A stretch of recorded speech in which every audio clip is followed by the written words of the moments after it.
It seems like everybody's got a recipe for salsa. Well, what I'm going to do is I'm going to give you a foundation, and then it's up to you to make it your own. Let's get cooking with style.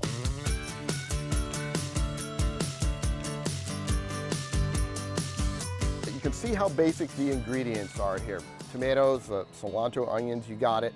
And then when you want to put a little twist on it, how about this? You want to make a tropical salsa? I've got mangoes or pineapple. If you'd like it a little bit crunchy, some celery or some jicama, that's really good too.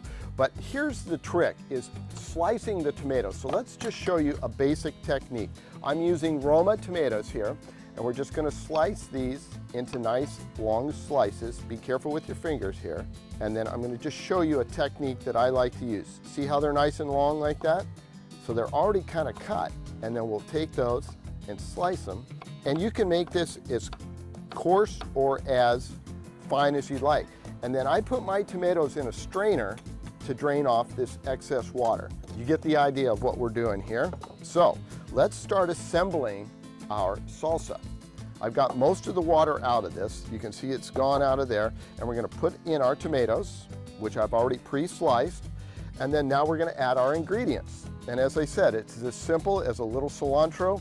You can use white sweet onions. I'm gonna use red onions. I like those a lot. And again, this is up to you. Jalapenos, I'm using about 2 tablespoons, and garlic. I'm gonna shift gears here for just a second to show you the different types of peppers. I have serranos. These are Scotch bonnet or habaneros, and then the jalapenos, which is probably the most popular. If you use the Scotch bonnets or habaneros, be prepared for some heat. And now for the lime. So we put in our lime, and depending on how juicy your lime is, use 1 or 2. This lime looks like it's got plenty of juice in there, so we're gonna go with just 1. Now to this, I'm gonna add some crushed or kosher salt, about a tablespoon, and I like to put in just about a tablespoon of olive oil in mine. I know that sounds a little different, but it just adds some depth for me.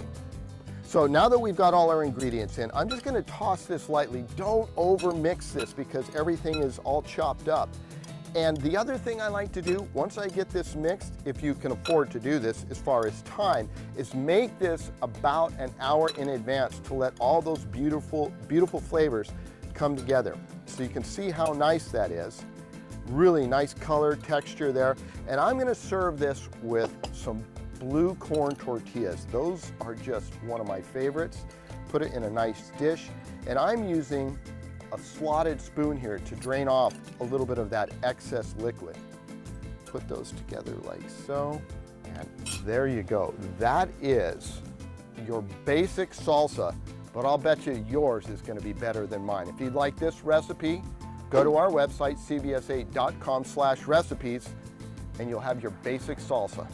Enjoy.